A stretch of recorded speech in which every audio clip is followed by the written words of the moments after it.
दोस्तों, भारत गाँवों का देश है और गाँव के इस देश में आज हम आपको एक ऐसे गांव की कहानी बताने जा रहे हैं जिस गांव में एयरपोर्ट है, जिस गांव में यूनिवर्सिटी है, जिस गांव में हॉस्पिटल है। इस गांव में कई खासियतें हैं और अगर मैं ये कहूँ कि ये देश का इकलौता ऐसा गांव है जहां ये सब फैसिलिटीज़ आपको मिलती हैं तो गलत नहीं होगा। ये गांव है सैफई गांव और हम इस गांव में पहुंचने के लिए हम आ चुके हैं इटावा स्टेशन पर। यहाँ से हमारे सफ़र की शुरुआत हो रही है सैफई के लिए। हम आपको सैफई गांव की वो सभी चीज़ें दिखाएंगे जो इस गांव को एक मॉडर्न गांव बनाती है। चलिए सफ़र की शुरुआत करते हैं।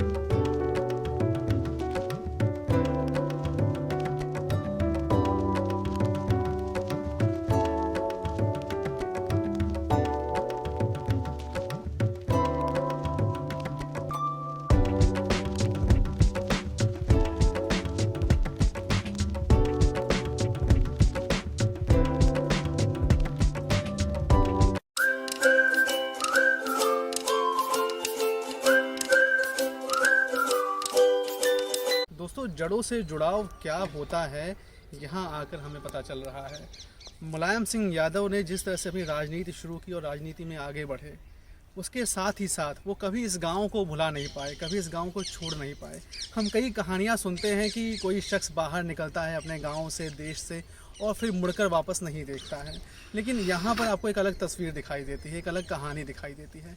जो जिस तरह की राजनीति आगे बढ़ी, उस राजनीति के साथ साथ करवटें बदलता रहा सैफई का गांव भी। और यहाँ के स्विमिंग पूल के बारे में तो हमें बताया गया कि वो हर मौसम में काम करने वाला स्विमिंग पूल है।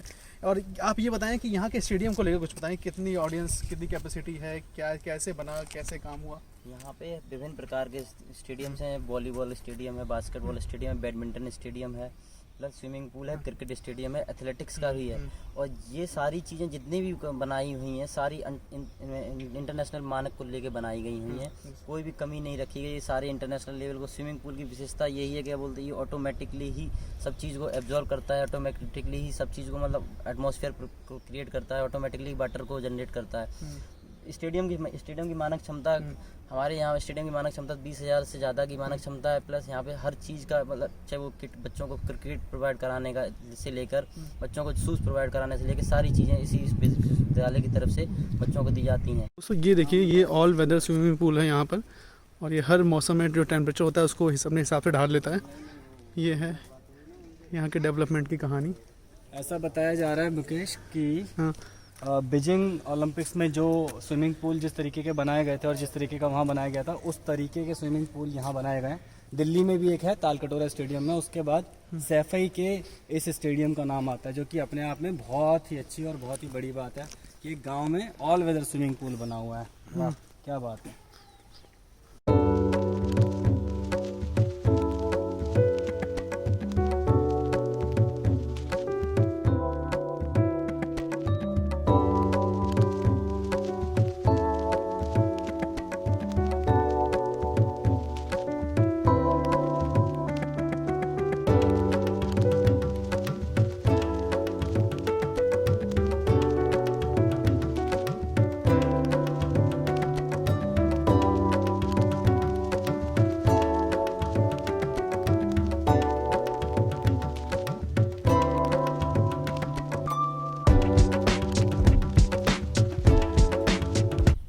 दोस्तों, ये खेल की वो पिच है जिस पर खिलाड़ी दौड़ता है, वो कुलांचे भरता है, वो आगे बढ़ता है, देश का नाम रोशन करता है। और ये जो दौड़ का जो रेस करने वाला जो रास्ता है, ये है सैफई गांव में।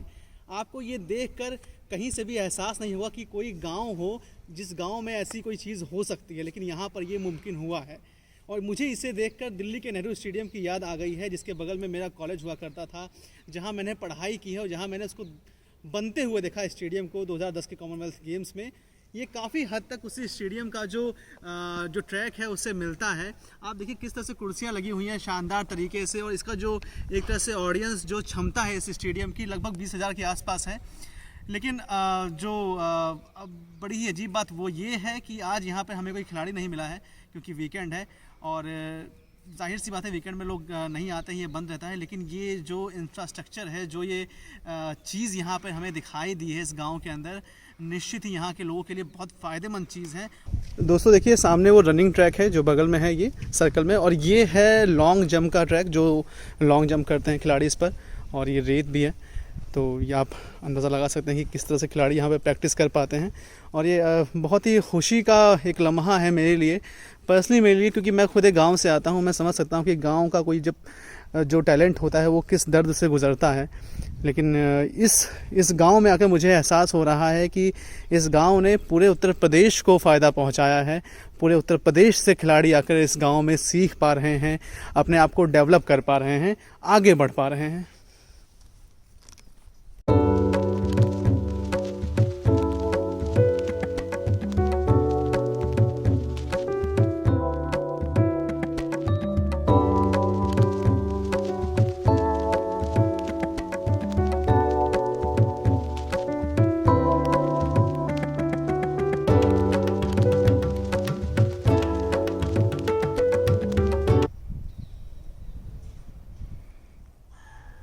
दोस्तों जब भी मैं ऐसी जगह आता हूँ तो मेरी कोशिश होती है कि जितने भी वीडियोस मिलें, जितने भी अनुभव मुझे मिलें, उन सबको मैं सहेजता चलूँ।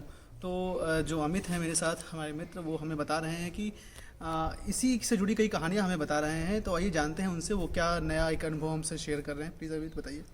सबसे पहले इस स्टेडियम से जुड़ी एक यादगार आपको बताता हूँ, जो पिछले साल ही मतलब इंडिया की तरफ से फिजिकल डिसेबल्ड टीम जो अपनी इंडिया की गई थी लंदन में। यहाँ का एक ये हमारे हम सैफई आसपास वालों के लिए एक बहुत गौरवान्वित पल था और गौरवान्वित क्षण था कि यहाँ का एक बच्चा जो लंदन में हमारे देश को रिप्रेजेंट कर रहा है, जब वो लौट के आए तो मतलब बहुत खुशी के साथ हम लोगों ने उसका स्वागत सम्मान किया। हमारे यहाँ के जो प्रथम प्रधान है, जो हमारे यहाँ के सांसद हैं, हमारे यहाँ के लोग, उन्होंने उसको बड़े आड़े मतलब दोनों हाथों से मतलब उन्हीं का खुशी के साथ इजहार किया उनका, और सम्मान किया, सम्मान में प्रोत्साहित किया और कहा कि हाँ बेटा आप आगे बढ़िए, हम आपके साथ हैं। और उन खिलाड़ी का नाम है अवनीश तिवारी, बहुत बढ़िया, जो आज भी है क्या वो यहाँ पे मतलब बहुत से बच्चों की, बहुत से लोगों की प्रेरणा बने हुए हैं। और आज भी यहाँ पे शाम के टाइम पे वो आएंगे और शाम के टाइम में बच्चों को ट्रेनिंग कराते हैं, खिलाते हैं। और ये हम सब गांव वालों के लिए या हम सब क्षेत्र वालों के लिए बहुत खुशी का पल है। तो दोस्तों ये एक तरह से गांव जो है मुझे एक रोल मॉडल गांव लग रहा है किसी भी ऐसे सांसद के लिए, मंत्री के लिए, कि अगर वो कोई गांव से निकल के आगे बढ़ते हैं, सांसद बनते हैं, मंत्री बनते हैं, तो अपने गांव को के लिए इतना कुछ वो कर सकते हैं। कितने अवसर हैं करने के लिए, कितनी संभावनाएं हैं हमारे देश में काम करने के लिए, विकास करने के लिए। तो आप देखिए मतलब सरकारें आती हैं जाती हैं, लेकिन इतना सुंदर स्टेडियम है और इसका क्या हाल है। देखिए ये हम लोग अंदर गए थे और जो एंट्रेंस गेट है, जो पॉलीथीन, इवन जो पॉलीथीन लगी हुई है, नए जो ग्रिल्स हैं उनकी पॉलीथीन नहीं उतारी गई है, एकदम मिट्टी जमी हुई है। देखिए झाड़ियाँ उग गई हैं और ये है व्यवस्था का हाल। हाँ, कितनी ख़राब व्यवस्था है देखिए। तो मेरा ये मानना है कि सरकारें आएँ चाहे जाएँ, लेकिन जो ऑडियंस के काम की जो चीज़ें हैं, जो ऑडियंस इन द सेंस की जो लोगों के, जो जनता पब्लिक के जो काम की चीज़ें हैं, उनके साथ छेड़खानी नहीं होनी चाहिए। देखिए ये इस हाल में है आज स्टेडियम। तो आज इनकी वीडियो बनाओ जो लाइट वाले फेमस कर रहे हैं कानपुर।